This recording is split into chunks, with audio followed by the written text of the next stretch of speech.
relisant le livre et surtout en écoutant certains de tes podcasts, je me suis rendu compte qu'il y a pas mal d'endroits où je parle de matériaux en fait. Les matériaux m'ont inspiré au sens où, si tu prends les matériaux en général, tu as le principe de l'action-réaction. L'idée globale que j'ai eue en fait, c'est de rendre les matériaux un peu plus dynamiques. Tu remarques bien, la plupart des matériaux que nous utilisons actuellement sont des matériaux macroscopiquement statiques. En science, on va te dire typiquement, bon, certains le disent, qu'il n'y a que deux notions importantes, c'est l'espace et le temps. Mon idée en fait, c'est d'ajouter une dimension temporelle où il y a du dynamisme aussi. Quand on écrit de la science-fiction, parfois, on se permet de dire des choses qu'on sait très bien que pour l'instant, pour la science actuelle, c'est un peu loufoque, mais bon, c'est ce degré de folie-là qui fait justement l'écrivain de science-fiction.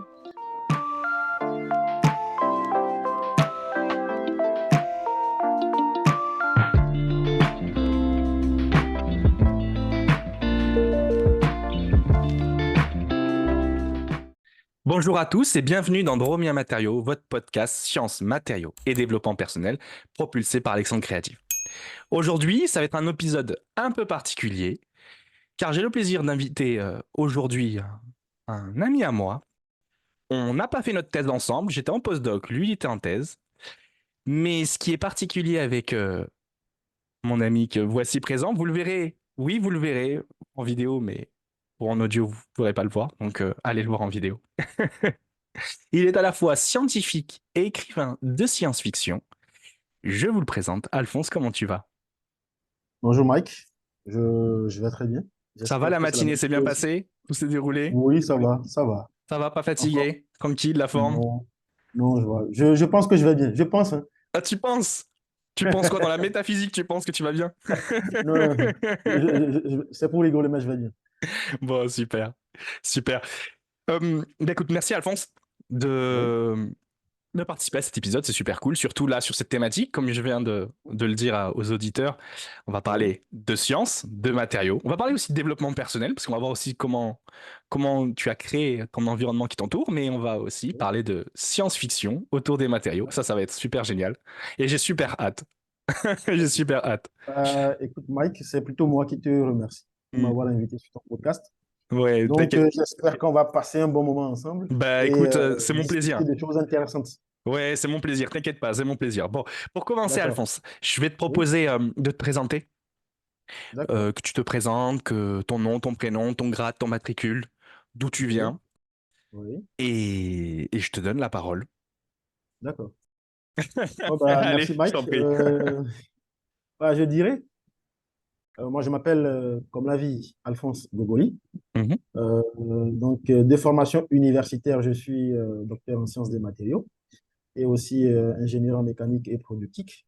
J'ai notamment fait l'École nationale d'ingénieurs de Metz, où j'ai terminé mon cursus d'ingénieur. Parce que je dis que j'ai terminé mon cursus d'ingénieur, parce que le cursus d'ingénieur, je l'avais commencé au Togo, puisque moi je viens du Togo.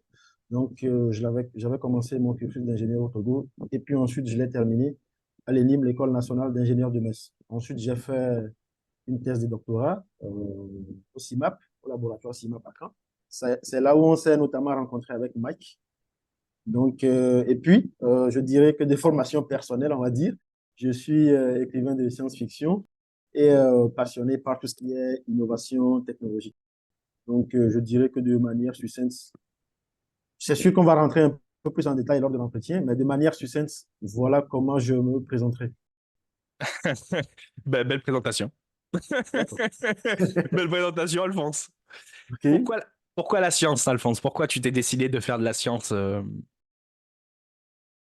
Alors, pourquoi j'ai décidé de faire de la science? Bah, il faut dire que je pense que depuis tout petit, je suis quelqu'un de curieux. C'est-à-dire que si tu veux, j'essaye toujours de comprendre, enfin, d'aller un peu plus loin dans la compréhension des choses. Donc, bon, on va dire que durant mon cursus scolaire déjà, j'étais pas mal en sciences.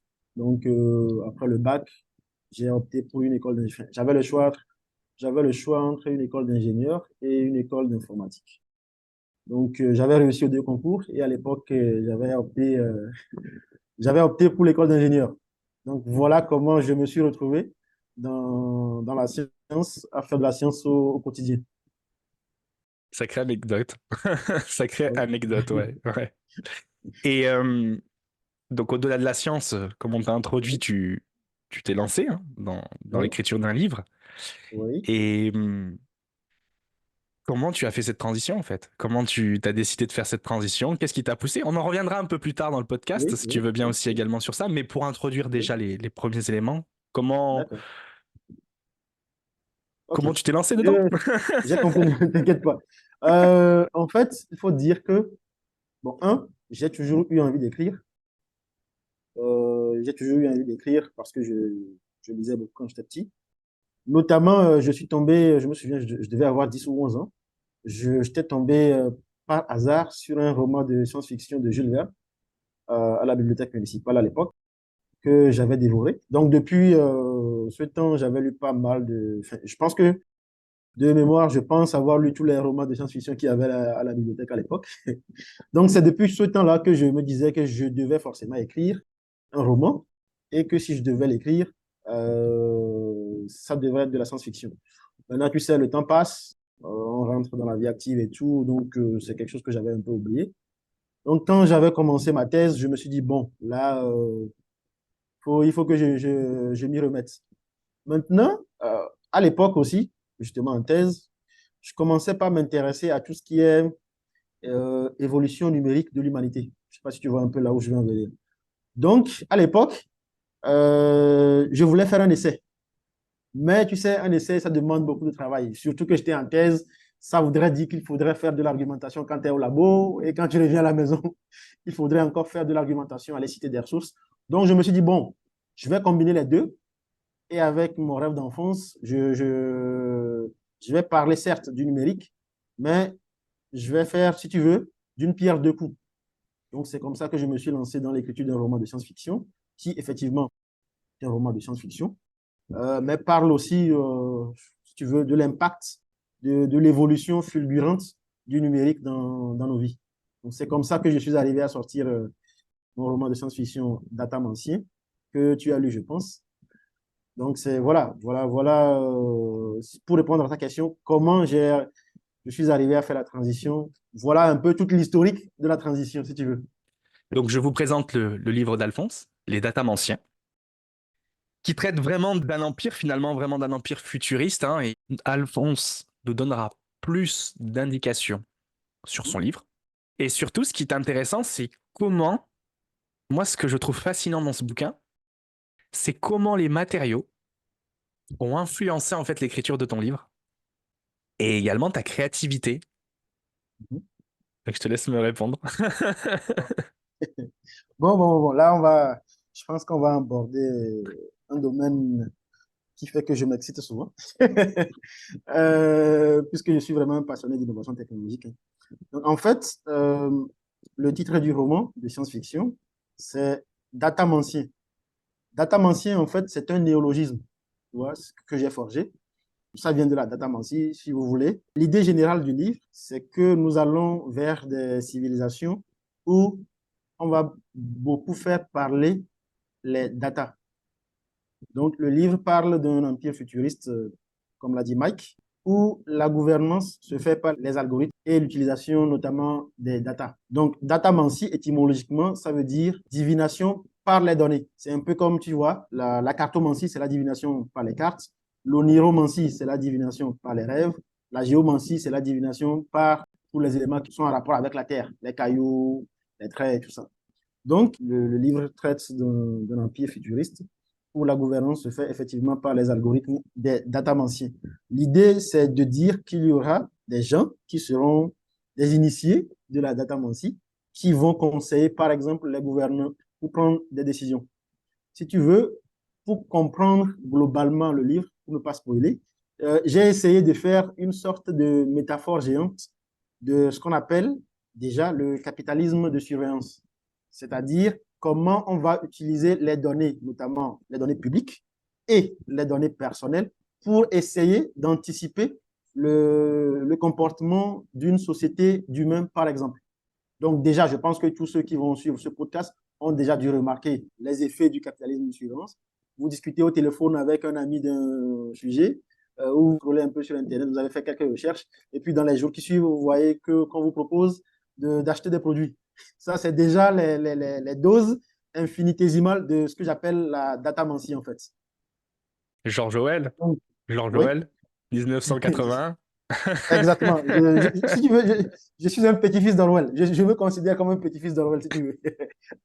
Donc, en fait, si tu veux, c'est ça. De la même manière que, je pense, hein, de la même manière que les Romains, par exemple, consultaient les augures.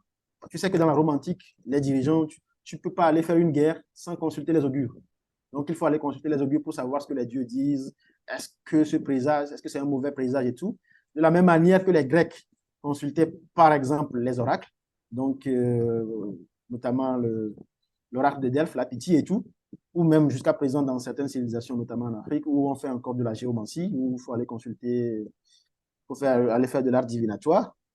Je pense que dans un avenir très proche, ça se fait même déjà, il y aura comme ça des datamantiens. Donc, comme j'ai dit, c'est un mélange de capitalisme, de surveillance, associé à un peu de mythologie, parce que là-dedans, dans le roman, tu as par exemple ce que j'appelle Mégalonum, qui est le dieu de la croissance économique. Puisque tu sais, tout ce qu'on fait dans le monde moderne, le summum de la politique moderne, c'est la croissance économique.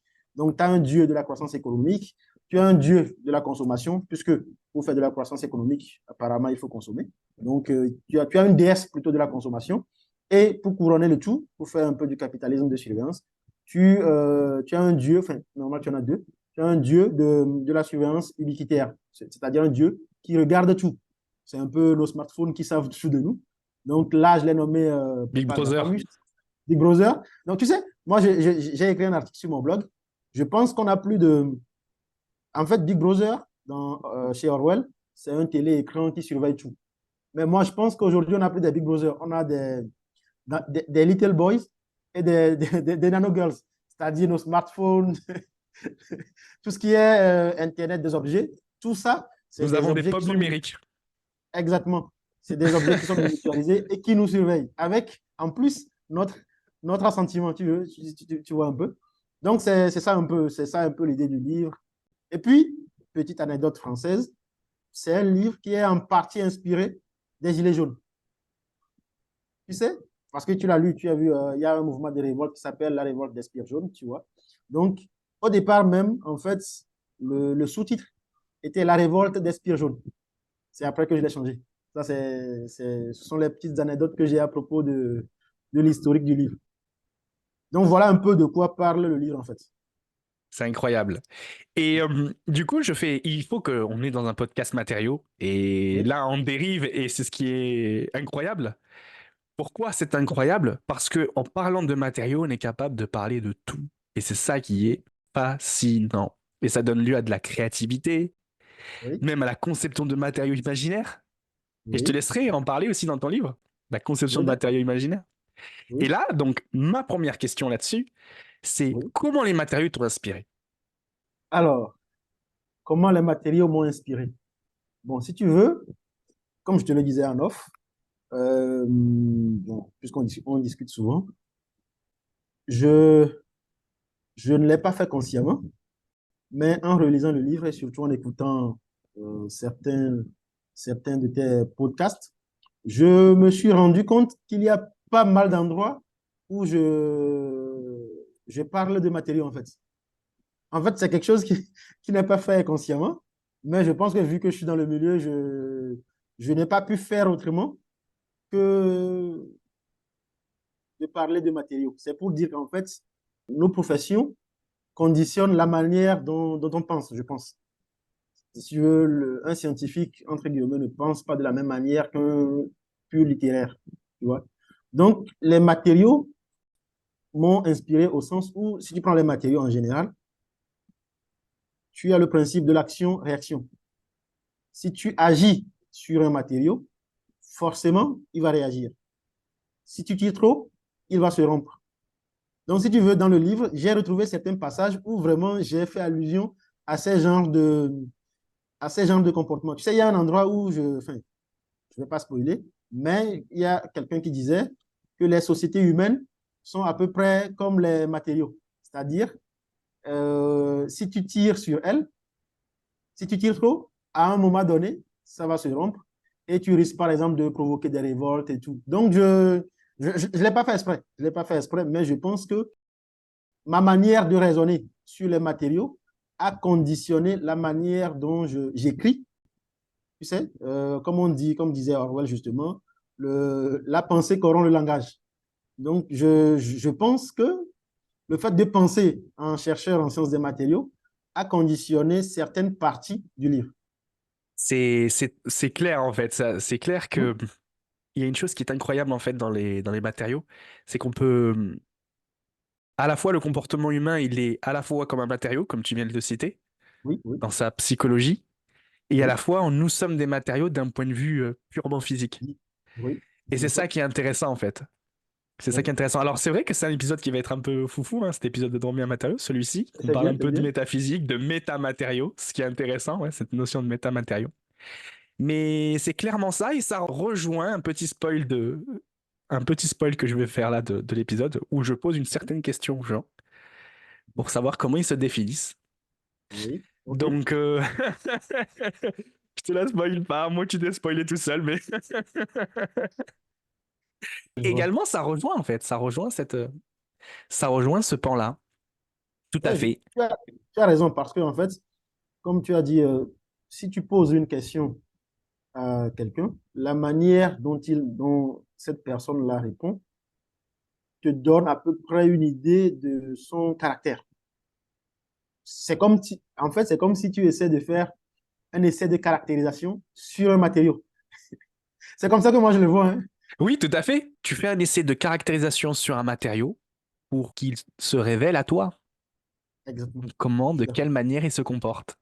Oui, Et oui, selon l'essai de caractérisation que tu fais, également mécanique, parce que tu vas faire de oui, l'élongation, de la torsion, de la compression, oui.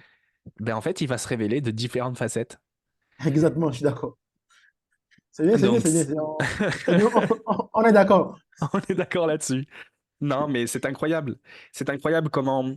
Et ma question, c'est que effectivement, tu as été pas mal inspiré dans le bouquin par les matériaux.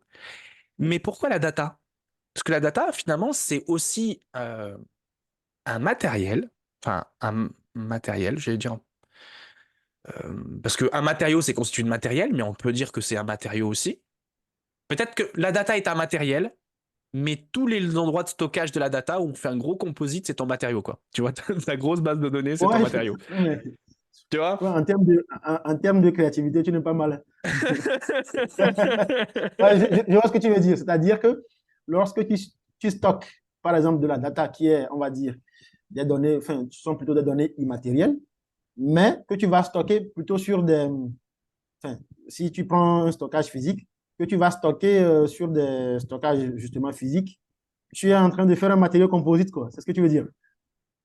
C'est exactement ça. Et la data, c'est l'essence même. Tu veux, Oui, c'est la base, c'est ta matière première. C'est ça qui constitue après tout ton raisonnement oui. et de la façon que tu vas exploiter cette donnée, enfin, Mhm. ce matériel, tu vas pouvoir créer plein de types de matériaux Ouais, derrière. je vois là où tu veux en venir. C'est vrai Voilà. que je l'ai. C'est bien. Voilà. Ça me, ça me donne des idées pour un prochain roman. Ah bah comme quoi, je prendrai des royalties, fais gaffe. D'accord. Non, mais c'est super intéressant parce que la question, c'était au travers de cette méta-pensée, la question, c'est de savoir finalement pourquoi tu as plongé dans la data. Qu'est-ce qui Oui. t'a fait... finalement, tu viens des matériaux. Mhm. Oui, on traite des données dans les matériaux, mais on traite quand même Oui. pas Pas mal, mal de- pas mal de données. Mais pourquoi t'être inspiré vraiment de la data et pourquoi être allé aussi loin finalement? Comme je t'avais dit au début, je suis quelqu'un, enfin, je pense, j'essaye d'être curieux. Donc, quand j'ai commencé par vouloir écrire de la science-fiction, je me dis, parce qu'en science-fiction, si tu ne sais pas, tu vas faire de la redite, c'est-à-dire il y a tellement de thèmes qui ont été déjà traités que finalement, par exemple, tu prends le space opéra, tout ce qui est envoyer des hommes dans l'espace et tout, actuellement, c'est un peu, je n'écoutais pas, je sais plus, un écrivain de science-fiction la dernière fois qui disait que c'est un peu vieux jeu. Donc, donc à l'époque, je réfléchissais sur quelle thématique travailler. Et puis, je me suis rendu compte que personnellement, c'est des réflexions que j'avais faites avec des camarades. Personnellement, j'étais un peu, si tu veux, dérangé par cette intrusion du numérique dans nos vies. C'est-à-dire que tu ne peux plus faire un seul pas sans que tu te sentes surveillé et tout. Donc, c'est par curiosité, en voulant remonter d'où vient cette intrusion du numérique, que je me suis retrouvé, par exemple, à lire plein d'essais sur euh, l'avènement des data. Tu sais, par exemple, tu connais l'essayiste Yuval Noah Harari. J'ai lu pas mal de ses bouquins. Lui, c'est vraiment le gars qui a essayé de synthétiser un peu où nous allons en tant que civilisation. Tu sais? Donc, c'est en lisant vraiment. Tu sais, je vais te raconter une histoire. Quand je lisais à l'époque, je n'avais même pas commencé par l'écrire, et je trouvais des choses sur comment petit à petit, on est en train de basculer vers un monde où les data vont tout régir. J'envoyais des captures d'écran à des amis. À un moment donné, il y en a certains qui m'ont dit, écoute Alphonse, ne nous envoie plus ça parce que tu nous fais peur. Donc, si tu veux, euh, Harari, lui, il pense, il dit, et je pense qu'il a raison, que nous, tu sais, on est passé des civilisations, on va dire, théocentriques, où tout tournait autour de Dieu, à des civilisations homocentriques, où tout tournait autour des hommes. Et maintenant, on va vers des civilisations datacentriques, où pratiquement tout va tourner autour du flux de données. Tu Et vois? ça régit, j'interviens, ça régit Oui, clairement dans les concepts d'IA, en fait, qu'on est en train oui, de vivre à l'heure actuelle. oui, Et pour rester sur ce domaine un peu métaphysique, de la façon qu'on parle, finalement, on change de maître, tout simplement. Parce que oui. le data devient le nouveau Dieu, d'une certaine manière. Exactement. Exactement. Et je te laisse continuer, mais je garde ma réflexion. Oui, non, mais tu as parfaitement raison. Les data deviennent, tu veux, il y a même ce que Harari appelle le dataïsme. Et lui, il dit que le dataïsme sera la religion du futur. C'est-à-dire que c'est une religion, parfois inconsciente, où le péché le plus mortel sera de vouloir arrêter le flux de données. C'est pour ça qu'il y a plein de personnes qui pensent que, et je fais partie de ces gens-là, que conceptuellement, on a Homo sapiens, surtout dans des pays dits développés, des pays occidentaux et tout, Homo sapiens est une espèce en voie de disparition. Harari, lui, parle d'Homo Deus. Il y a certains qui parlent d'Homo numericus, et notamment ce que j'ai repris aussi dans le sous-titre de mon livre, c'est-à-dire qu'on va vers un homme qui sera soumis aux algorithmes et qui, c'est le point le plus important, sera, enfin, les algorithmes vont mieux te connaître que toi-même, tu ne te connais. Donc, on va vraiment vers ça. Et je réagis. Attention, je réagis sur quelque chose qui est Hmm. très, très, très intéressant, ce que tu viens de dire. Quand tu dis que les algorithmes te connaissent mieux que tu te connais toi-même. Oui, C'est intéressant au point de vue où les algorithmes vont être dénués de pensée, oui, d'émotion, je parle. Ce oui, que tu peux considérer comme la pensée, c'est-à-dire tous ces calculs qui mènent, va te donner un fil directeur. oui, oui, Ça peut être une pensée. mhm, Mais dénué d'émotion oui, au sens que ils vont te connaître d'un point de vue numérique, ils vont te connaître d'un point de vue où ils vont savoir juste attendre, j'allais dire attendre, ils vont te connaître d'un mhm, point de vue où tu vas tendre à tout ce qui est prévisible, oui, mais d'un point de vue émotionnel qui est de l'ordre de l'imprévisible, oui, et que finalement, ce que je pense qui caractérise un humain, c'est pas tant que son prévisible, c'est aussi son côté d'imprévisibilité. oui, Et là, ce côté-là, finalement, il ne pourra jamais le prédire. Et c'est pour mhm, ça qu'il se base sur une société de contrôle pour oui, éviter au maximum l'imprévisibilité. exactement. En fait, on dirait que tu as fait un résumé de tout mon roman. En fait, le sens de tout mon roman, c'est ça. C'est comment, par exemple, un empire ou bien un pays donné va vouloir utiliser les datas pour, si tu veux, essayer de voir ce qui est classiquement considéré comme les angles morts. C'est-à-dire essayer de voir, enfin, on va vraiment vers des civilisations qui vont avoir une peur bleue de l'imprévisible. Parce qu'on se dit qu'avec les data, avec l'intelligence artificielle et tout, on peut anticiper les événements. Donc, on va vraiment vers ça. On va vraiment vers ça. On va vraiment vers ça. Déjà, vous avez des métiers qui essaient de faire ça sur le plan industriel, typiquement les data scientists. Mais on va vraiment vers des civilisations où on va essayer de tout contrôler par de vouloir tout comprendre par les data. Si tu veux, les data vont devenir, malheureusement, je pense, il y a un essayiste français qui est très calé là-dessus, Éric Sadin. Je recommande à tous ceux qui veulent s'y aventurer. Éric Sadin, il a écrit pas mal de bouquins sur ça. Si tu veux, les systèmes d'intelligence artificielle vont devenir un peu comme les diseurs de vérité. Aujourd'hui, ça commence déjà. Hein.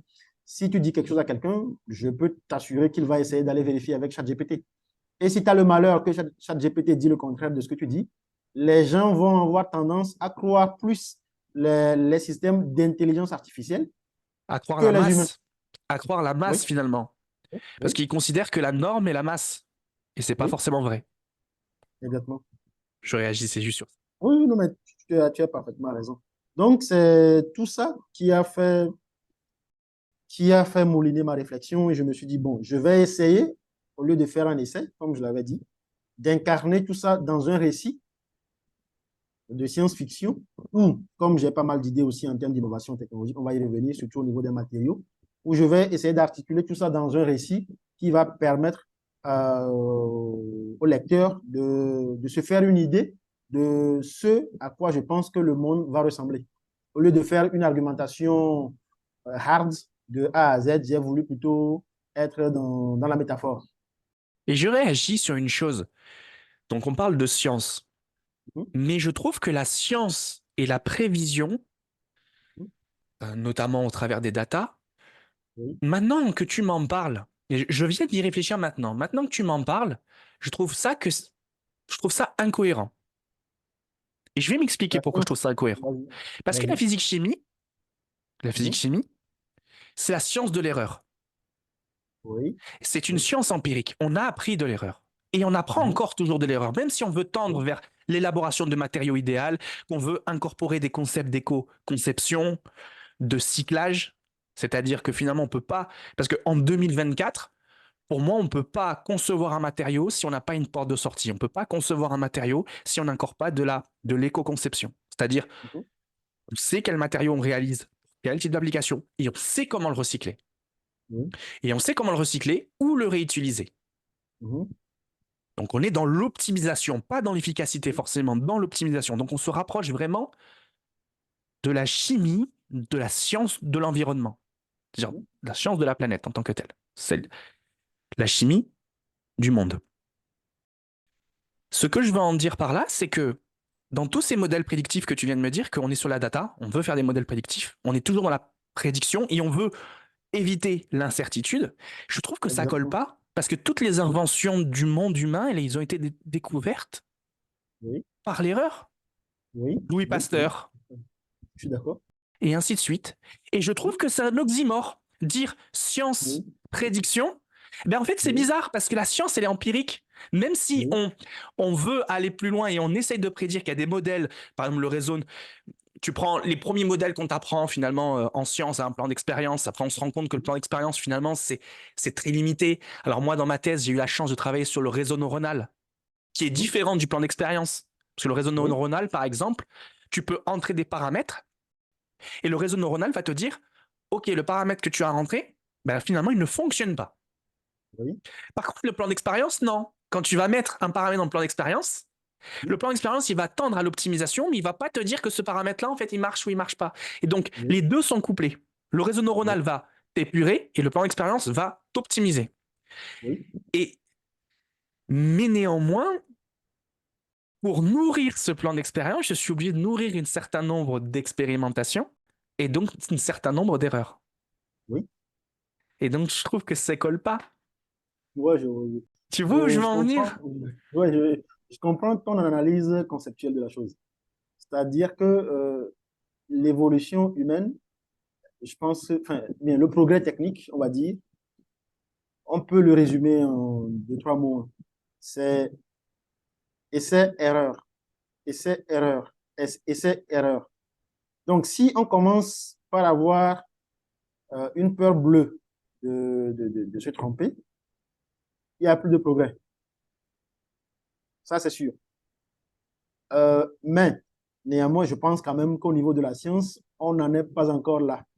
On n'en est pas encore là. Mais c'est juste que de manière civilisationnelle, avec les datas, on risque d'aller vers un monde comme ça où il y a plein de services qui en parlent. Où, avant de faire le moindre pas, nous allons essayer je sais pas, de voir s'il n'y a pas des datas, justement, qui pourraient nous,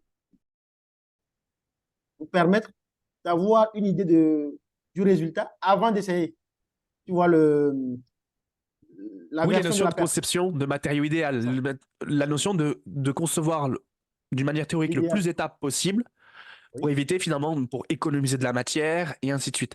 Ça tombe sous le sens, je te l'accorde, ça tombe sous le sens. Mais ce que je voulais en venir également, j'étais en train d'y penser, il faut voir comment j'arrive à mettre en place ma question ou ma remarque, c'est ce qui est intéressant par rapport également aux data, c'est qu'effectivement les data, c'est un matériel brut. Mhm. Mais au-delà du matériel brut, je trouve que c'est la notion d'interprétation Mhm. qui est très intéressante. Oui. Et finalement, je trouve qu'il y a un paradoxe ici. Le Mhm. paradoxe, j'y viens. On veut de plus en plus de data, de flux. Même dans les matériaux, quand on veut concevoir un matériau, concevoir des données, on essaie d'emmagasiner le plus de data possible. Mais peut-être à force d'emmagasiner trop de data, est-ce que finalement il n'y a pas une limite à ça? Et également, est-ce que c'est pas travailler les interprétations qui sont le plus intéressantes? Et là où je trouve que la machine ne peut pas le faire. C'est bien d'avoir beaucoup de données, beaucoup de données, beaucoup de données, et tu vas affiner ton point de vue. Mhm. Mais derrière, il y a une interprétation. Si tu te retrouves avec beaucoup de données et que tu ne sais pas interpréter ces données, ou que tu as une mauvaise Oui. interprétation, à quoi Mhm. servent tes données si tu n'es Oui. pas capable de les interpréter avec de l'émotion? Parce que l'homme, c'est une matrice émotionnelle. Oui, je suis d'accord. Qu'est-ce que tu en penses? Ce que tu as dit, ça me fait rebondir sur un concept que j'avais lu il y a longtemps. Je ne sais pas si c'est la même chose, mais je vais l'avancer, tu vas voir. Je pense que c'est, je ne sais plus qui l'a dit, je sais plus. Si je retrouve le nom au cours de l'épisode, je vais le rappeler. Mais il y avait quelqu'un qui disait, avant, pour faire de la censure, qu'est-ce qu'on faisait? On empêchait les gens d'avoir accès à l'information, c'est-à-dire qu'on limite le flux d'informations, si tu veux. Maintenant, avec les datas, C'est si, l'inverse. tu C'est vois, l'inverse. tu vois, c'est l'inverse. Maintenant, avec les datas, si tu veux faire de la censure ou si tu veux éviter que les gens comprennent un sujet donné, c'est simple. Il faut plutôt les bombarder avec le plus d'informations possible. Donc, c'est ce à quoi me fait penser ta remarque ou bien ta réflexion. Effectivement, si tu te retrouves avec plein de data, mais que tu n'arrives pas à analyser sur un sujet donné, finalement, tu te perds en fait. Donc, c'est vrai, c'est bien d'avoir beaucoup de données, mais le plus important, effectivement, c'est de savoir, bien d'avoir le matériel et le nécessaire pour pouvoir les analyser concrètement. D'où l'intérêt du scientifique et du développement de son esprit critique. Oui, C'est ça l'intéressant. Même si on nous pousse à une société où prêcher la science, alors j'utilise le mot prêcher parce que ça a vraiment un sens, hein, prêcher la science pour dire c'est la vérité, ben, là je vois qu'il y a quelque chose qui coince. Parce que la science, c'est ah, une interprétation. justement, en fait, non, mais franchement, en fait, c'est vraiment ça. En fait, la science, si on veut, c'est une recherche perpétuelle ou bien permanente de la vérité. Or, justement, De la vérité unique. Ce que moi je oui, conçois vérité, c'est l'unique, celle qu'on ne sait pas. Alors peut-être oui, qu'on rentre dans une notion un peu de théologie, oui, pour caractériser qu'est-ce qu'une vérité unique, mais dans notre mhm, concept, dans ce que j'entends, moi, vérité unique, c'est on se considère dans un monde ou dans un milieu où ou dans notre monde où vraiment c'est ça la vérité. Voilà, c'est la vérité, c'est ça, et elle est immuable. Et Mhm. tout le reste, ce sont des interprétations Oui. de la vérité. Ça, c'est un peu de la métaphysique, oui, oui, c'est vrai. C'est vrai, c'est vrai, c'est vrai, c'est vrai. Donc, on est dans une quête perpétuelle, en fait, de la vérité. C'est pour ça que, par exemple, dans une thèse, on n'apporte pas des réponses, on apporte des éléments de réponse, tu vois. Donc, on est dans une quête perpétuelle de la vérité où on ne peut pas venir dire que ça, c'est la vérité. Tu sais, il y a un écrivain africain, je pense que c'est Amadou Hampâté-Bâ, qui disait, dans un de ses romans, qu'en fait, il y a trois types de vérité. Il y a ta vérité, il y a ma vérité et il y a la vérité avec grand L, grand V. Et maintenant, moi, je dis qu'à ce type de trois vérités-là, va s'ajouter la vérité de l'IA. Tu vois? La vérité du plus grand nombre. Oui, oui, c'est ça. La vérité du consensus. Oui, oui, oui. Et c'est rigolo, c'est un paradoxe de dire science et consensus. Parce que la Oui, science, parce c'est pas qu'en un science, consensus. exactement. C'est ça aussi qui est intéressant.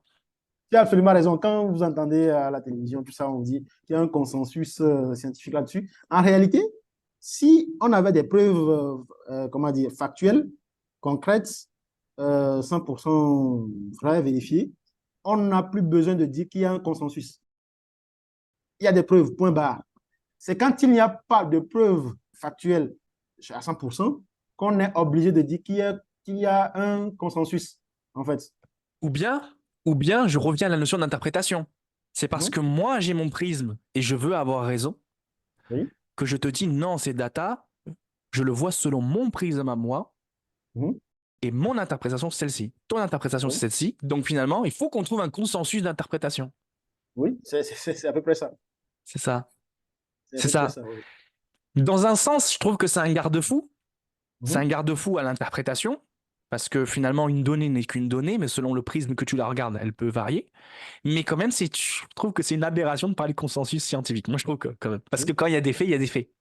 Il y a des faits, il y Et a des faits. l'esprit, et c'est ça que je trouve le plus difficile pour l'esprit d'un scientifique, c'est d'à la fois ranger son ego Mhm. et faire parler les faits. Oui. Et les faits sans son prisme. Et ça, c'est très difficile. On parle toujours sous notre prisme. Moi, là, je te parle, mais je te parle avec mon prisme, ma vision. Oui, oui, Et, exactement. et c'est difficile de parler par des faits. Que des Mhm. faits, rien que des faits sans un prisme. C'est très, C'est très, compliqué. très, très difficile. C'est très Ouais. compliqué Ouais. parce que tu as déjà les biais cognitifs qui te faussent déjà ton raisonnement. Et en plus, tu as les biais, tous les biais sociaux, socio-professionnels même, moi, je dirais. C'est pour ça que moi, je suis un peu intéressé par tout ce qui est transdisciplinarité, c'est-à-dire par la multidisciplinarité, c'est-à-dire essayer de voir le même phénomène, mais avec les yeux de différents secteurs, en fait. Ça, c'est super important. Oui, oui, de différentes interprétations par rapport au Oui, secteur. Et effectivement, et exactement. en faisant ça, en mettant différents prismes devant toi, tu ne Oui. dis pas la même chose. Pour revenir à l'idée et en relation avec le livre et les sujets dont j'ai voulu traiter, si tu le permets. Tout à l'heure, j'ai parlé de Yuval Noah Harari. Donc, lui, il avait écrit un premier bouquin, Sapiens. Donc, il a retracé toute l'histoire de l'humanité, à vol d'oiseau, on va dire. Et puis, son second, ça a été Homo Deus. C'est-à-dire que lui, il pense qu'avec le pouvoir des algorithmes informatiques, la biotechnologie et toutes les innovations technologiques, surtout dans le domaine du numérique, vont permettre aux hommes de devenir des dieux. Donc, il parle d'Homo Deus. Moi, je pense plutôt que tout le monde ne sera pas Homo Deus. Moi, je suis de ceux qui pensent plutôt qu'il y aura des Homo Deus, justement, des gens qui auront des pouvoirs quasi, on va dire, divins, mais que le reste, l'immense majorité de l'humanité sera plutôt des Homo numericus, c'est-à-dire des gens qui subissent la société numérique pensée par les Homo Deus qui ont les moyens. Il y a une photo qui circulait sur Internet où on voit Mark Zuckerberg qui arrive à une conférence en jean et en t-shirt sans aucun appareil numérique sur le corps. Alors que quand tu vois tous les journalistes, tous les gens qui étaient dans le public, eux, ils étaient bardés d'objets connectés. Et enfin, cette image-là m'a fait penser à ce que je disais, c'est-à-dire que tu vas avoir des gens qui auront des pouvoirs quasi divins, c'est-à-dire tu vois tous ces milliardaires qui, par exemple, veulent repousser les limites de la mort, je sais pas, implanter des puces numériques dans les cerveaux, tu sais à qui je pense, notamment à Elon Musk. Tous ces gens-là, pour moi, ce sont eux qui seront les homo deus.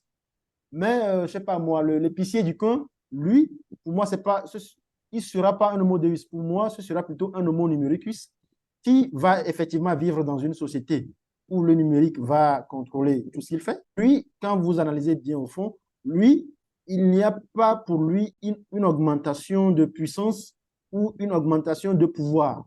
C'est vrai, le numérique va lui faciliter la vie, encore que on peut se demander si vraiment il y a une facilitation de la vie, mais ça va lui faciliter la vie quotidienne et tout, bon, il y aura des objets connectés et tout, mais concrètement, sur le plan sociétal, justement, ça ne lui permet absolument pas d'avoir un pouvoir. Au contraire, le numérique, je ne sais pas, c'est Alain Damasio qui en parlait, au contraire, le numérique va diminuer ces degrés de liberté. Pour revenir encore à la science, le numérique va plutôt diminuer ces degrés de liberté. On va avoir des homo deus. Ce que moi je crains, c'est plutôt qu'on va avoir des homo deus qui vont avoir un pouvoir de domination qui va être décuplé. On va avoir des gens qui auront des pouvoirs encore plus étendus pour dominer le reste, qui seront des homo numericus. J'ai écrit même un article sur ça sur mon blog perso. Non, c'est très intéressant. C'est très intéressant parce que pour dire la même chose que tu viens de dire, mais plus facile et de manière encore plus vulgarisée, les homo numericus, Oui, ce sont des vaches à lait qui produisent du lait. oui, Voilà. oui, Et oui. les homo Dans deus, ma ben, ils traduction, récupèrent oui. le lait et ils sont C'est capables de exactement le... ça. Et ils le transforment et ils te le revendent. Oui, exactement ça. Donc en C'est-à-dire que, fait, c'est ta matière exactement. première, c'est toi Oui, et ils te revendent ta exactement. propre matière à toi-même. Exactement. C'est-à-dire que, si tu veux, nous fonctionnons comment? Nous fonctionnons en tant qu'humains aujourd'hui. Nous donnons nos propres données personnelles gratuitement à des sociétés, à des firmes internationales qui vont soit après les exploiter pour, in fine, nous dominer, mais surtout, comme tu l'as dit, elles vont aller traiter ces données-là et même pas parfois, elles les vendent. Je ne sais pas si tu as actuellement des sociétés qui sont spécialisées dans l'achat de données personnelles. Je sais pas si tu vois, il y a même des coursiers en données. Et si tu veux, ça répondit un peu sur le bouquin, puisque un des personnages principaux de mon roman, qui s'appelle Selfus, c'est-à-dire c'est un clin d'œil au selfie, qui s'appelle Selfus, quel est son boulot?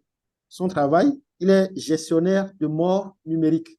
C'est-à-dire que dans le futur, tu vas avoir des gens qui seront, ça existe déjà, je pense, qui seront chargés d'effacer, par exemple, si tu ne veux plus, ou bien si la personne est morte, d'effacer toutes les traces que tu as laissées, par exemple, sur Internet, ou soit de les vendre, ou bien ta famille va hériter de ça. Donc, en fait, si tu veux, il y a toute une réflexion qui se fait autour de l'héritage, ou bien que vont devenir les données personnelles que nous laissons sur Internet.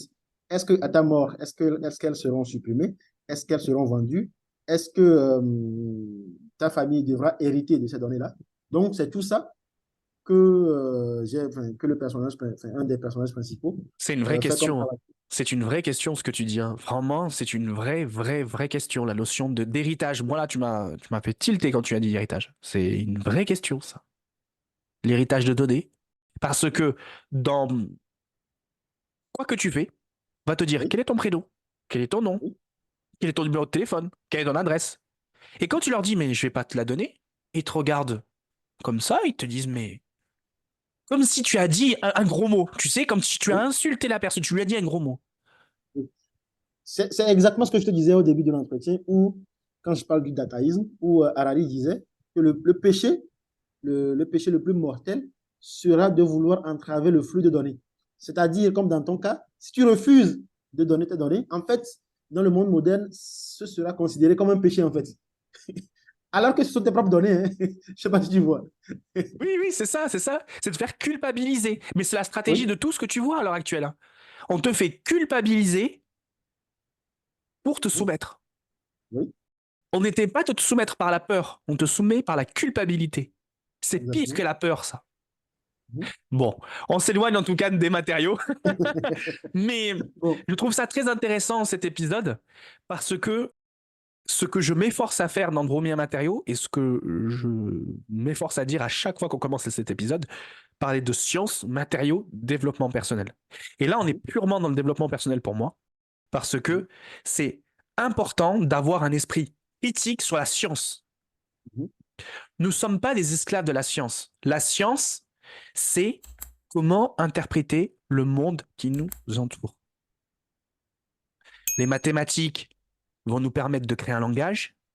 La physique-chimie va nous permettre de créer une passerelle entre ce langage et le phénomène. La biologie va nous permettre d'interpréter ces phénomènes par de la diction. Tout simplement, quand je parle de diction, c'est par la langue courante, le français, l'anglais, l'espagnol, ce que tu souhaites. Oui. Et tout ça, ça demande un esprit critique. Ça demande un esprit critique. Et dans le monde où on nous pousse à vivre de la data, on nous enlève cet esprit critique. Oui. Et en science, ce n'est pas possible. On ne peut pas enlever un esprit critique. Même si on a un flux de données qui nous vient, même si on doit traiter et qu'il y a des data scientists pour ça, et qu'on en tire des tendances, Mhm. dans l'artefact d'une erreur que tu vas avoir dans une tendance, tu vas dire, hop, c'est une erreur. Mais c'est pas une erreur, peut-être. Peut-être que c'est l'imprévisible qui est arrivé à un moment donné. Et cet imprévisible, il est autant partie de la science que ce qu'on tend à tordre. Tu vois, la notion d'ordre et de désordre, un peu d'entropie, tu vois. Oui, oui, oui. Mais l'entropie perpétuelle, même si le système tend toujours à s'ordonner, l'entropie perpétuelle, c'est l'humain. Il est toujours Mhm. entre s'ordonner, désordonner. Si on a une entropie nulle, c'est qu'on est mort. Et c'est pas Oui. bon, ça. Donc, Ouais. voilà, il y a vraiment ce système. Voilà, je voulais terminer là-dessus. C'est vraiment cette notion qu'il faut garder son esprit critique et être curieux et garder son esprit critique et ne pas être esclave de ce qui nous entoure, de la data qui nous entoure. Et c'est d'autant vrai dans les matériaux, qui est une Oui. thématique, les matériaux, qui est une thématique vraiment de tout point de vue. Tu vois, Oui. les matériaux, c'est une thématique, ça fait appel à tout, à l'informatique, à des choses qui sont vraiment de type physique, c'est-à-dire vraiment quand tu as un matériau devant toi, c'est ton matériau devant toi, Oui. à toutes les notions de comportement, de caractérisation, quand on vient le solliciter, on lui Oui. demande qui tu es, dis-moi qui tu es finalement. Exactement. En fait, on est en train de vouloir chercher son identité, en fait. C'est ça, exactement. Et je Mais trouve il n'y a pas que tort. c'est très intéressant. Autant au niveau humain, c'est difficile de définir son identité, autant au niveau des matériaux, c'est pas simple non plus. C'est pas Oui. simple non plus, c'est pas simple non plus. Et l'humain, c'est un composite. Mhm. Et ça, Oui, c'est oui, super intéressant. C'est super intéressant de se dire ça, parce qu'on est constitué de beaucoup plus de choses qu'on peut l'imaginer. oui. Et nous-mêmes, en tant que matériaux, on peut définir notre corps à la fois, notre physique en tant que matériau et notre métaphysique en tant que matériau, parce que ça Oui. reste une caractéristique aussi. Donc, c'est très, très, très intéressant. Bah, sur ce point, je pense que c'est une belle transition pour pouvoir parler des matériaux justement dans le livre. C'est sûr. Effectivement, dis-nous tout, un matériau qui enfin, j'allais dire qui t'a caractérisé, mais plutôt dire un matériau qui t'a marqué dans le livre que tu as défini. Quel type de matériau qui t'a marqué le plus dans ce que tu as défini dans ton livre? Alors, dans le livre, il y a plein d'endroits où je parle de matériaux. Si tu le souhaites, je peux en parler sur plusieurs points. Alors, en fait, si tu veux, euh, l'idée globale que j'ai eue, en fait, c'est de rendre les matériaux un peu plus dynamiques, bon, enfin, sur le plan macroscopique, hein. C'est-à-dire que si tu remarques bien, la plupart des matériaux que nous utilisons actuellement sont des matériaux macroscopiquement statiques. C'est-à-dire, ce ne sont pas des matériaux qui s'adaptent, par exemple, à l'environnement dans lequel on se trouve. Donc, il y a plusieurs types de matériaux que j'ai essayé de... Enfin, quand on écrit de la science-fiction, parfois, on se permet de dire des choses qu'on sait très bien que pour l'instant, pour la science actuelle, c'est un peu loufoque, mais bon, c'est ce degré de folie-là qui fait justement l'écrivain de science-fiction. Donc, j'ai par exemple, si tu veux, venant d'un pays africain, imaginer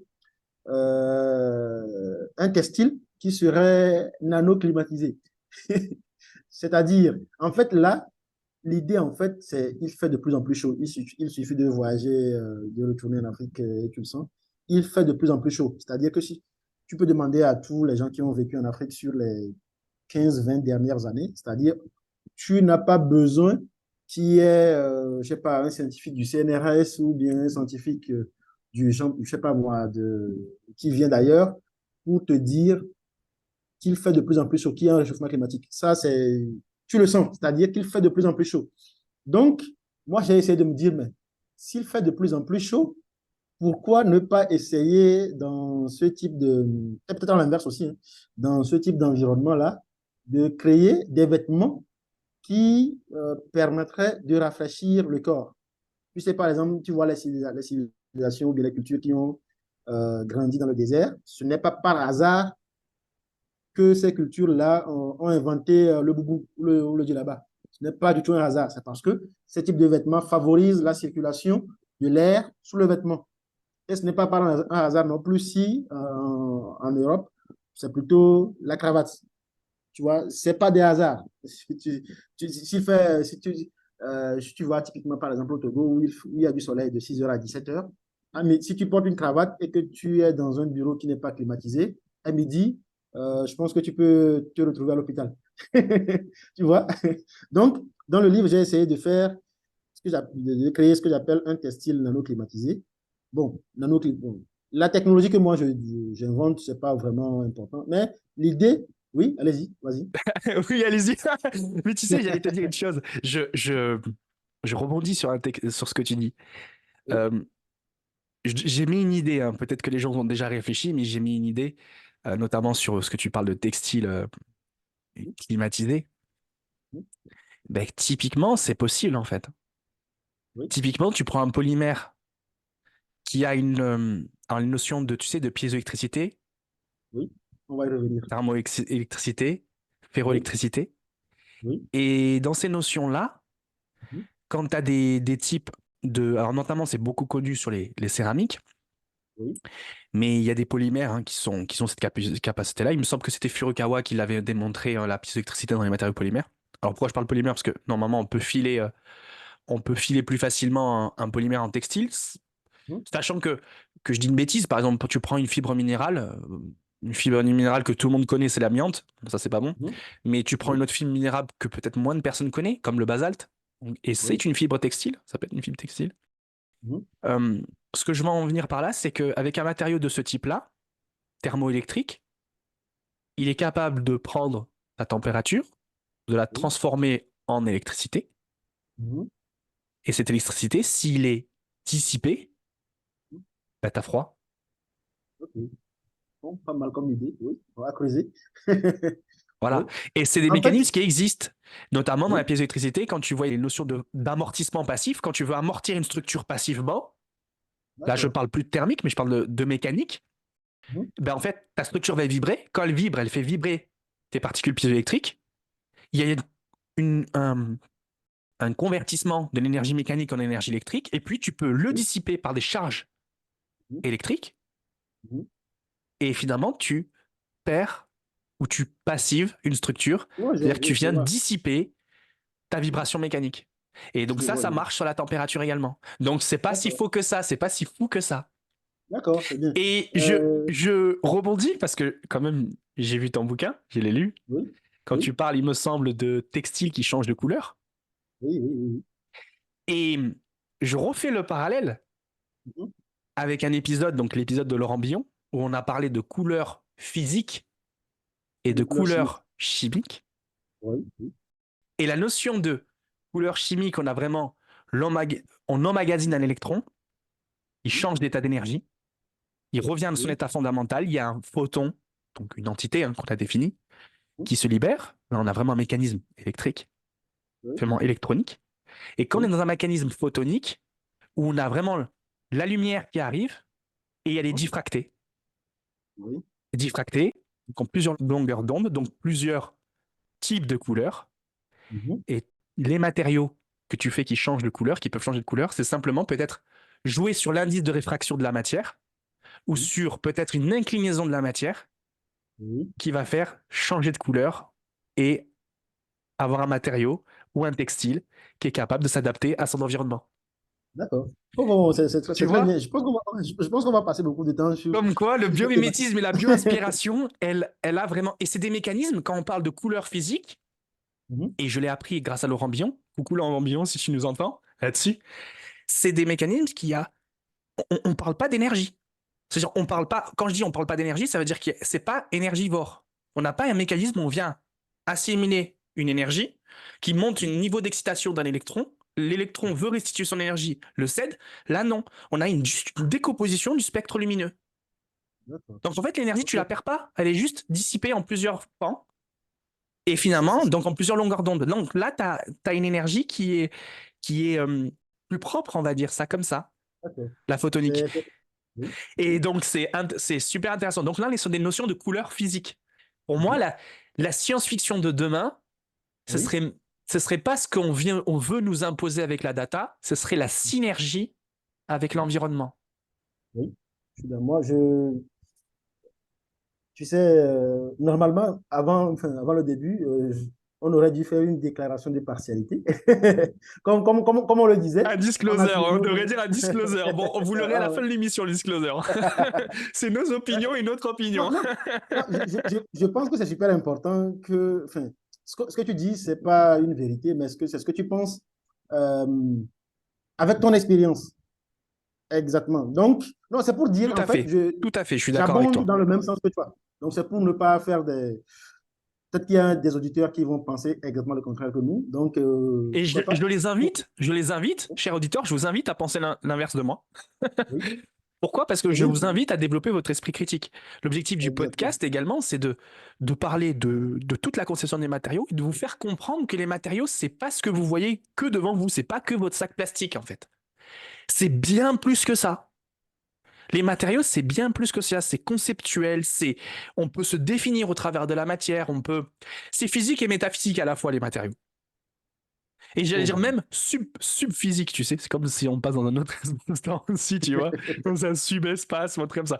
Bon, c'est l'épisode peut-être de Romain Matériaux science-fiction, mais je pense que Oui. c'est intéressant. Pour le 11e Non, épisode, c'est quand même intéressant regarde, d'avoir un petit épisode regarde. bonus. On va rester sur les matériaux. Regarde. Comme je disais, en fait, pour les matériaux, enfin, le textile nano-climatisé, ce que j'appelle le textile nano-climatisé, l'idée, en fait, c'est de faire de telle sorte que le textile, en fait, puisse s'adapter à la température extérieure. Mais le concept, en fait, c'est que l'isolation thermique de ton vêtement puisse changer en fonction du stimuli extérieur. C'est ça, en fait. C'est-à-dire que si tu es dans un milieu où il fait chaud, l'isolation thermique sera différente. Et si tu es dans un endroit où il fait froid, l'isolation thermique apportée par le vêtement sera différente. Maintenant, comment on fait ça? C'est la grande question. Est-ce que c'est quelque chose qui se joue plutôt au niveau de l'architecture des fibres dans le textile? Pourquoi pas? Est-ce que c'est à l'intérieur? Est-ce qu'il faut utiliser des technologies nouvelles? J'en sais rien. Mais l'idée, c'est justement d'avoir des vêtements dont l'isolation thermique sera différente en fonction du stimuli extérieur. Ouais. C'est une notion structure-propriété, de toute façon. Oui, c'est ça. Ça reste toujours une notion Donc, structure-propriété. après, tu as parlé de piézoélectricité. Ça, c'est super important parce que dans le roman, je parle de routes piézoélectriques ou bien de dalles piézoélectriques. En fait, l'idée, enfin, mon idée, elle vient d'où? Je sais qu'il y a certains labos, mais je pense en France, déjà, ça se fait dans les Yvelines, je pense. Et puis, il y a aux Pays-Bas ou bien en Californie, ça se fait, à titre expérimental, bien sûr. C'est-à-dire que quand tu prends une chaussée, pourquoi ne pas faire des chaussées avec des dalles ou bien des matériaux piézoélectriques? Puisqu'on sait qu'un matériau piézoélectrique, c'est un matériau, lorsqu'il est soumis à une pression ou bien à une contrainte donnée, il est capable de créer une différence de potentiel pour le faire court. Pourquoi ne pas essayer de construire des chaussées avec des dalles piézoélectriques? Donc, sur des routes qui sont assez fréquentées, on pourrait récupérer de l'énergie avec la chaussée. Et j'ai cherché, effectivement, il y a des expérimentations qui se font. Et maintenant, si tu vas un peu plus loin, dans les pays où le degré d'ensoleillement est assez élevé, pourquoi ne pas construire des chaussées solaires, c'est-à-dire avec des panneaux photovoltaïques? Et ça, je sais que ça se fait déjà à titre expérimental, où vous avez des chaussées qui ont la capacité d'emmagasiner de la chaleur ou bien de l'énergie solaire pour la restituer après. Donc, ça, par exemple, c'est quelque chose que j'ai expérimenté dans le roman en créant, par exemple, des dalles piézoélectriques où on récupère de l'énergie grâce à la pression des roues sur la chaussée ou bien même à la pression des piétons, quoi. Mais je trouve ça intéressant ce que tu dis et je vais rebondir sur un point. qui est très intéressant au sens que quand je t'entends, j'ai la notion d'entendre quelque chose, de dire toujours plus. Dans un sens, c'est toujours plus. Ça veut Oui, dire oui, qu'on essaye, oui, on veut récupérer l'énergie d'une autre manière, mais cette vision que tu as, mais peut-être que tu l'as pris également pour le livre parce que tu veux aussi dénoncer quelque chose, peut-être oui, ce toujours plus. Est-ce que l'humain, il en a besoin? Tu vois, est-ce qu'on a besoin de consommer autant? Parce que oui, c'est pas qu'une histoire. C'est vrai que si j'ai la sensation que quand on se place toujours dans une notion de science, oui, donc dans les domaines asocial, on peut toujours en faire plus. Toujours oui, faire plus. Toujours, toujours, toujours faire plus. Et ce qui régule les sciences asociales, c'est les sciences sociales. oui, Notamment, là, à l'heure actuelle, ce qui nous régule, c'est l'économie. On ne peut pas recycler oui, des choses parce que ça coûte trop cher. On fabrique n'importe quoi parce que ça coûte pas cher. Ça, c'est malheureux. Mais si on change cet aspect-là et qu'on est plus en synergie avec notre monde qui nous entoure, peut-être qu'on ne va pas arriver à ces innovations-là. Parce que on peut parler d'innovation de rupture, mais moi, j'y crois pas aussi. Et notamment, c'était un échange qu'on a eu avec Laurent Billon. Les innovations de rupture, beaucoup de gens en parlent, mais en fait, c'est quoi une innovation de rupture? Comment tu la définis? Une innovation de rupture, rupture par rapport à quoi? oui, Si tu changes de modèle social, si tu changes ta façon de consommer, par exemple, tu vas faire une innovation de rupture, je sais pas, je voulais te donner un exemple concret, un exemple peut-être tout le monde comprend un peu bateau. Par exemple, tu vas manger des pâtes, tu manges toujours des pâtes. Euh, Ton innovation de rupture pour pouvoir manger des pâtes mieux et je sais pas et mieux cuisiner, c'est que tu vas t'inventer un ustensile, je sais pas, qui va prendre des spaghettis et euh, d'ailleurs, ça existe, hein, qui prend ta portion de spaghettis qu'il faut et tout ça. Donc, tu as ton innovation de rupture là. Parce que tu peux facilement plus cuire tes pâtes. Mais demain, tu manges plus de pâtes, plus de spaghettis. Ça sert à rien ton innovation de rupture. Donc, c'est pour ça que c'est quelque chose qui est. Innovation de rupture, c'est par rapport à quoi? oui, Et comme on tend toujours à évoluer, donc c'est-à-dire à évoluer, c'est pas forcément dans le bon sens du terme, hein, mais je veux dire à se modifier. Donc, les innovations de rupture qu'on essaye d'avoir, finalement, toujours mutent. Ben, en fait, c'est une innovation, on cherche l'innovation de rupture si on veut en faire plus, mais la solution, c'est aussi, ben, je vais consommer mieux. Moi, je ne suis pas partisan de dire consommer moins. Moi, je ne suis pas partisan de consommer moins. Parce que consommer moins, c'est un bullshit.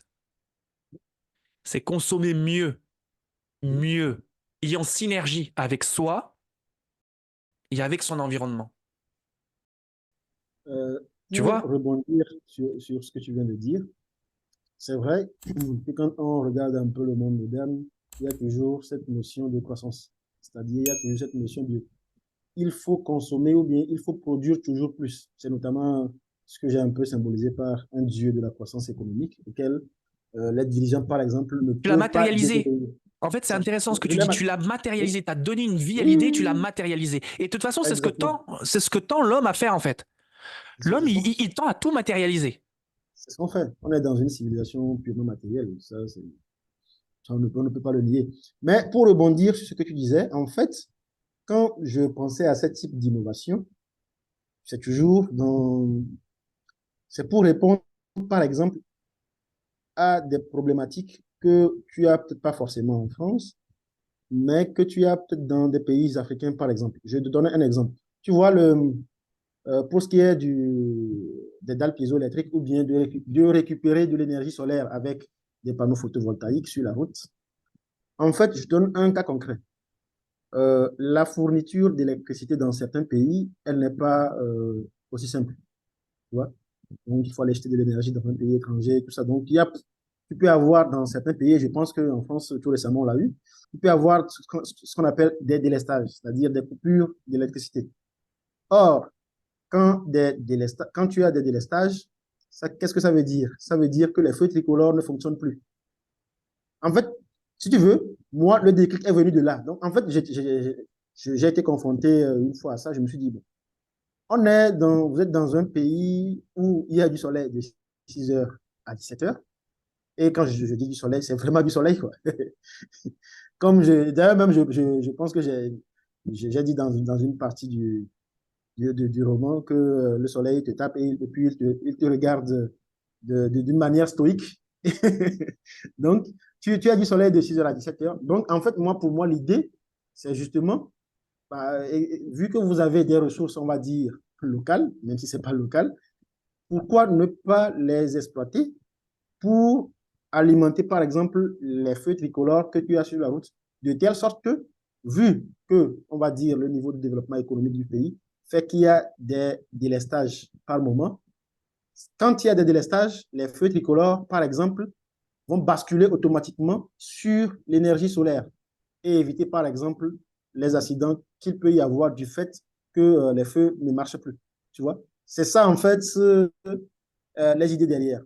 Maintenant, si je poursuis sur les matériaux dans le livre, tu sais, je ne sais pas si tu as suivi l'épisode qu'il y a eu à la Fashion Week de Paris en octobre 2022.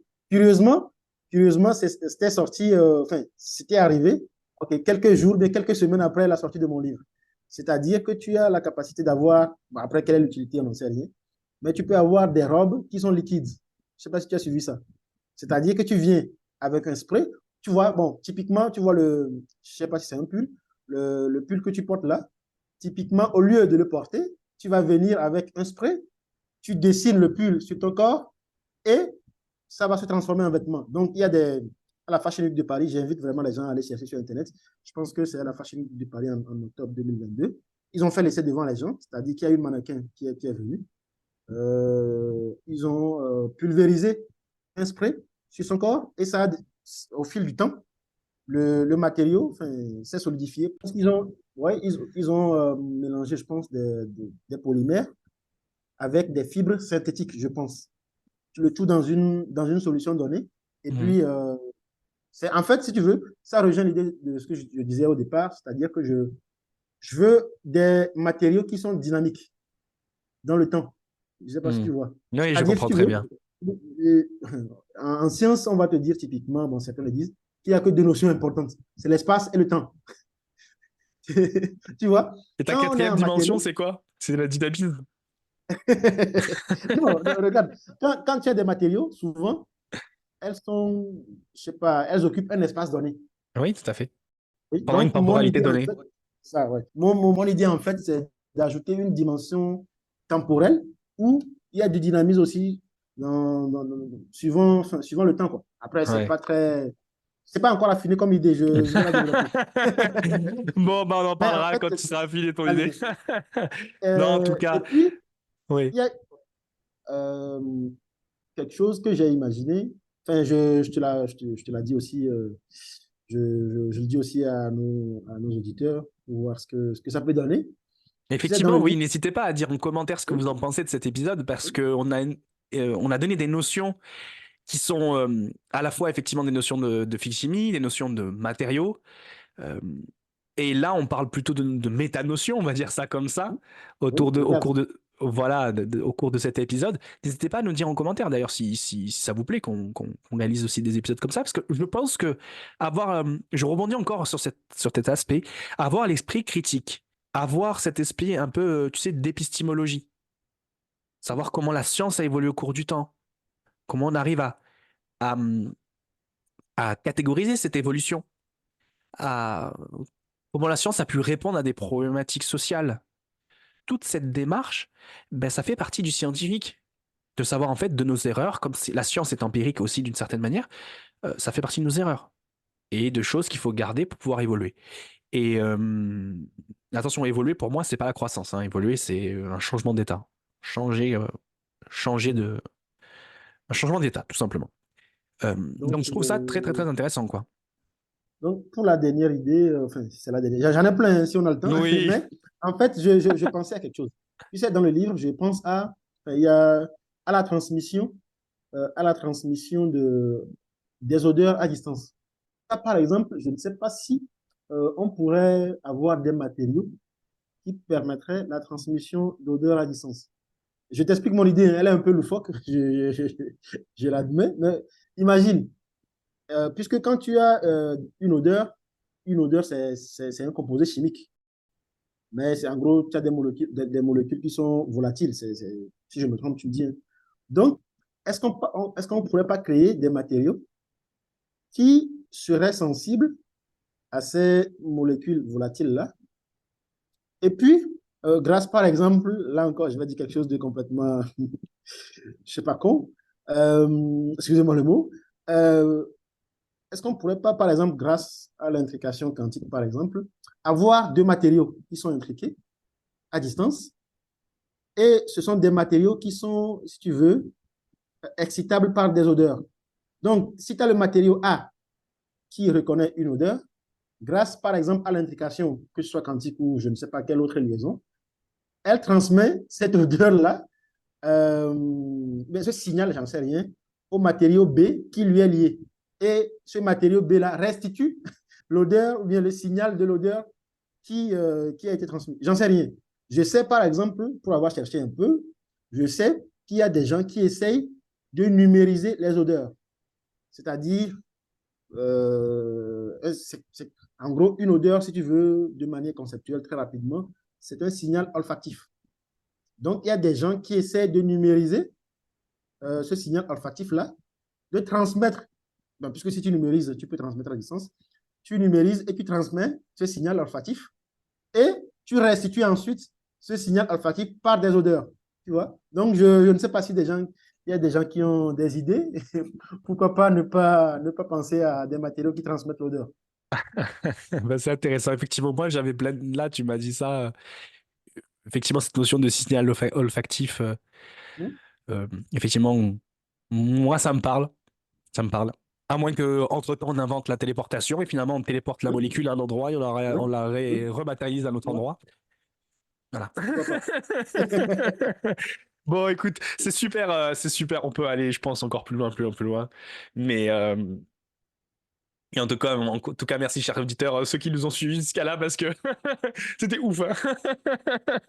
Tout est ouvert. Ouais, c'est clair, c'est clair.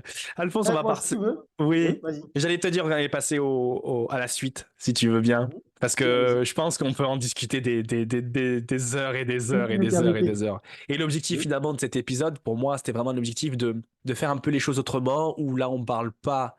On parle de matériaux, de la notion de matériaux, mais j'avais envie d'avoir cet épisode et c'est pour ça que je t'ai invité, parce que je voulais oui. avoir une notion un peu plus Conceptuel. spirituelle et conceptuelle et tout ça, toute cette approche-là, parce que les Oui, matériaux, c'est pas que quelque chose de physique, oui, matérialisé, je ne sais pas comment le dire. C'est aussi une idée, une créativité. Et je voulais vraiment, grâce à toi, finalement, avoir cette approche-là et montrer cette approche également des matériaux aux auditeurs. Donc c'était ça vraiment l'intérêt. Donc, en tout cas, c'était vraiment cool. Euh, Alphonse, on va passer au dernier pan. Le oui. dernier pan, c'est plutôt, là, on va, je vais dire, une forme de B à bas, où en fait, je vais Oui. te poser la question, tout simplement, si tu as des petits conseils à donner aux jeunes qui veulent faire comme toi, par exemple, qui ont fait de la science, qui ont envie d'écrire un livre derrière. Qu'est-ce que tu peux conseiller finalement les générations suivantes qui vont te précéder? Succéder ou précéder? Pardon? Succéder ou précéder? Tu as dit précéder. Ah mince, j'ai dit précéder? Je voulais dire Oui, les oui, gens oui. qui sont après toi. D'accord, d'accord. C'est bon. Oui, donc c'est bien précédé. C'est pas antérieur, non? Les gens que je précède, bon, Ah, je suis je pense qu'on perdu. s'est compris. Je, je pense qu'on s'est compris. Qu'est-ce que je peux dire? Bon, je pense, tu as parlé beaucoup d'esprit critique au cours de cet épisode. Et puis, si j'ai un conseil à donner, ça va aller dans ce sens. Et justement, ça prend tout son sens. Si je prends la première phrase de mon roman, tu sais, où je dis, après c'est mon opinion, hein, où je dis, je cite, celui qui veut s'aventurer sur le chemin de la sagesse doit connaître la vérité primordiale. Et quelle est cette vérité primordiale? Je dis, contrairement au ventre, le cerveau, lorsqu'il est vide, il n'envoie pas le bon signal. Plus il est vide, plus il te donne l'impression d'être plein.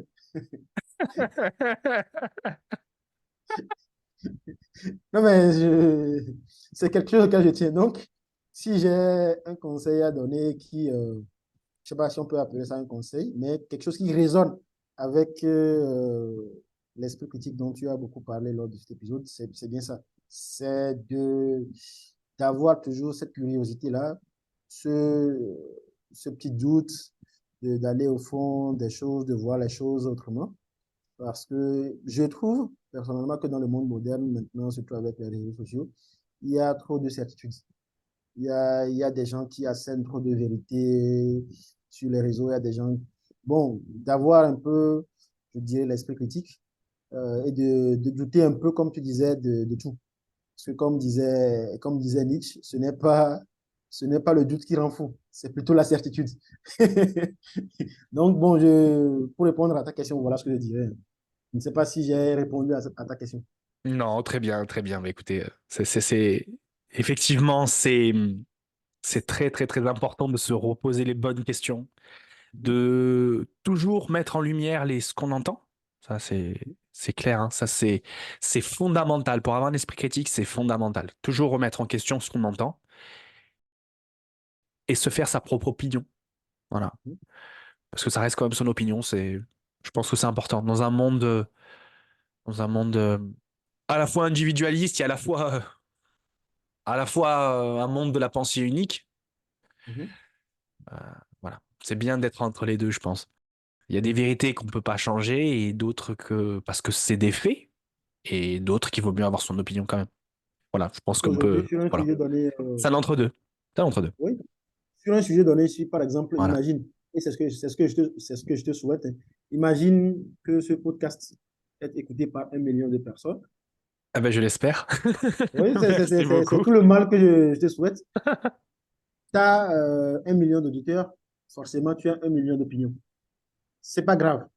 Mais aujourd'hui, le problème, c'est que tu as ces opinions-là qui ont tendance à devenir des vérités sur les réseaux. Oui, ils veulent macrophager les autres opinions. Tu vois. Donc, c'est Exactement. important, je C'est pense, de comme des grosses garder gros bulles blancs qui sont comme des gros macrophages. Ah, à effectivement. notre époque, quoi. Ouais. Alphonse, on arrive à Oui, la dis-moi. question subsistentielle de cet épisode D'accord, dis-moi. et je te la pose. Alphonse, si tu es un matériau, Oui. comment tu te définis et avec quelles caractéristiques? Ah ouais, celle-là, elle est dure. Celle-là, elle est dure. Alors, si j'étais un matériau, comment est-ce que je me définirais, c'est ça? Tout à fait, ouais. Si tu me prends des cours.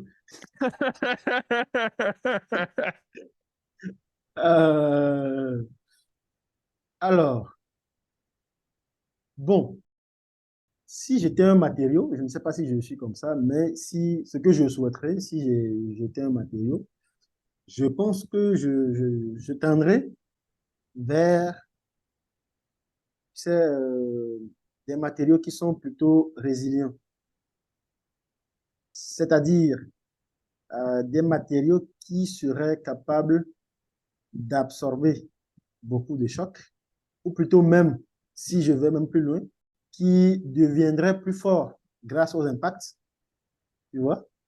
Un bon Donc, réofluidifiant, quoi. c'est Un c'est bon fluide non exactement. newtonien, un bon réofluidifiant, tu sais, où tu tapes, plus c'est dur.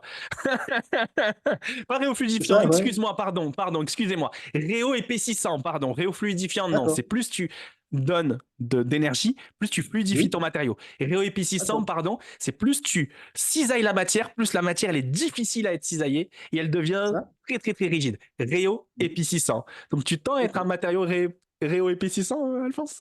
Ouais, je sais pas, ouais, sur le coup, c'est ce à quoi j'ai pensé. Tu sais, tu connais, c'est un concept qui m'avait intéressé à l'époque, les matériaux oxytiques, si je ne me trompe pas. Tu sais, normalement, quand tu tires sur un métal, par exemple, tu as une diminution de section. C'est notamment grâce à ça que tu as le coefficient de Poisson. Donc, au contraire, les matériaux oxytiques, quand tu tires dessus, elles augmentent leur section. Tu vois? Donc, je Incroyable. tendrais plutôt, oui, je tendrais plutôt vers des matériaux qui augmentent leur résilience grâce aux impacts. C'est-à-dire, plus tu tapes dessus, Pourquoi pas? Pourquoi plus il pas? devient dur. Ouais, donc réoépaississant. Voilà, Oui. réoépaississant. Pour un fluide, en tout cas non newtonien. Et après, un type de matériau. Ok. Bah écoute, c'est Donc, valable. voilà. C'est valable, la réponse est valable. D'accord. Travailler sa Euh, résilience, ça me va, Alphonse. pour avoir, parce que la vie, il y a trop d'impact. Ah ouais, tout à fait. Tout à fait. Ah oui, avec tout ce qu'on nous parle d'impact, hein. Euh, Ça c'est sûr. Bah, donc, Alphonse, si on oui, doit te retrouver, on a envie, après cet épisode, on se dit, bah Alphonse, c'est la personne avec qui je dois absolument parler. oui, Sur quel réseau social? Ah, quel oui, paradoxe. Sur quelle data de collection, sur quelle data ou réseau on oui, collecte tes données, on oui. peut te contacter le plus facilement? Ou par moyen, Euh, type mail, dis-nous tout. d'accord, d'accord. Bon, c'est très simple, hein. Je pense que le moyen le plus facile de rentrer en contact avec moi, c'est mon profil LinkedIn. D'accord, sur LinkedIn. Oui, Alphonse Reboli. On a vu Alphonse Reboli, Alphonse Reboli. Et puis, on me retrouve assez facilement. Parce que, je pense être le seul Reboli francophone sur LinkedIn. Sur LinkedIn. Donc, c'est un peu ça. Et puis après, j'ai un blog personnel sur lequel je publie de temps en temps. Tu sais, quand je suis un peu fatigué, j'essaie de coucher mes idées. Tout ce qu'on a dit là, il y en a certains que vous allez retrouver sur mon blog personnel. Donc, c'est www.dataetavenir.com. Donc, D'accord, très sur ce bien. blog aussi, De toute je peux manière, me ne t'inquiète contacter. pas, tous les liens seront mis en commentaire de cet épisode. En tout cas, ben, merci. Merci Alphonse. Ça a été génial de parler. On a toujours ces discussions en off. Oui, Là, on les a oui, un peu marquées dans le marbre, écrits oui, dans le marbre. Donc ça, c'est un peu plutôt plus. sympa. Ça restera dans l'histoire, on espère. Pas qu'une donnée D'accord. perdue, n'est-ce pas? Mhm. On espère que ça Oui, restera vraiment dans l'histoire. Qu'on aura mais notre 1 million de vues. c'est plutôt moi qui te remercie, hein, parce que je pense que tu es la première personne qui m'invite à parler un peu de mon parcours et surtout à développer un peu plus les thématiques que j'ai développées dans mon roman. Surtout, comme on l'a fait, les thématiques qui sont en relation avec le domaine des matériaux. Hmm. Donc, comme il a mentionné, si on veut enfin, si on veut passer du temps sur tout ce qu'il y a comme innovation technologique ou bien concept intéressant dans mon roman, je pense que l'épisode il va durer 10 heures. Donc, on a essayé de faire un vol De manière concise, ouais, tout à fait. de manière concise enfin, sur tous les matériaux. Donc, après, pour ceux qui seraient intéressés, je pense que j'ai mis quelques chapitres en lecture libre sur le blog. Donc après, vous aurez le lien. Donc si vous êtes intéressé, vous pouvez essayer de jeter des coups d'œil. Après, moi, je suis ouvert à tout ce qu'il y a comme feedback.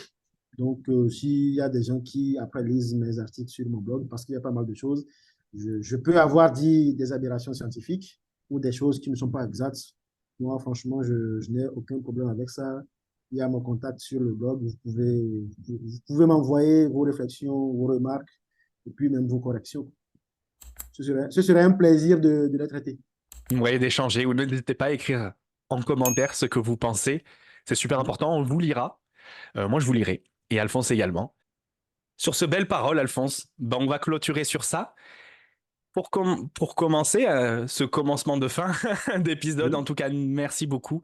Et n'hésitez pas donc à vous abonner si ça vous a plu, à vous abonner sur la chaîne Alexandre Créative, Dromien Matériaux, à mettre un pouce, un like et un commentaire. Ça nous aide énormément donc au référencement de la chaîne.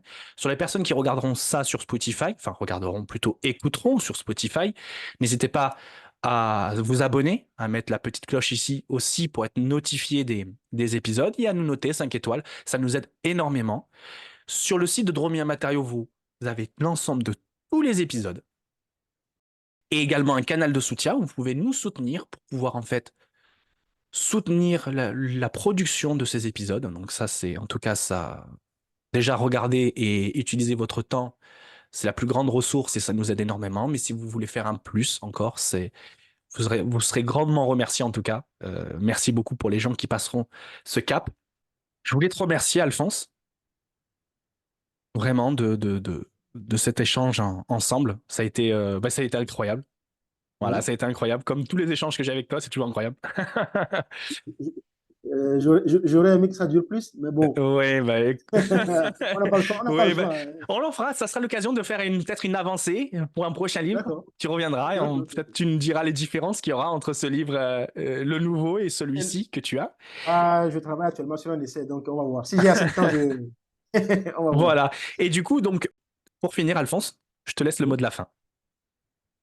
Alors, qu'est-ce que je peux dire? Déjà, je vais remercier Mike. Je veux te remercier pour m'avoir invité sur ce podcast qui est intéressant et qui parle de plein de choses, dont essentiellement les matériaux. Comme je t'ai dit, je te remercie vivement de m'avoir invité parce que tu es l'une des premières personnes qui ont souhaité que je parle un peu de mon roman, de mon champ professionnel des matériaux et de comment je fais la fusion de tout ça pour me définir un peu professionnellement. Donc ça déjà, c'est super, merci.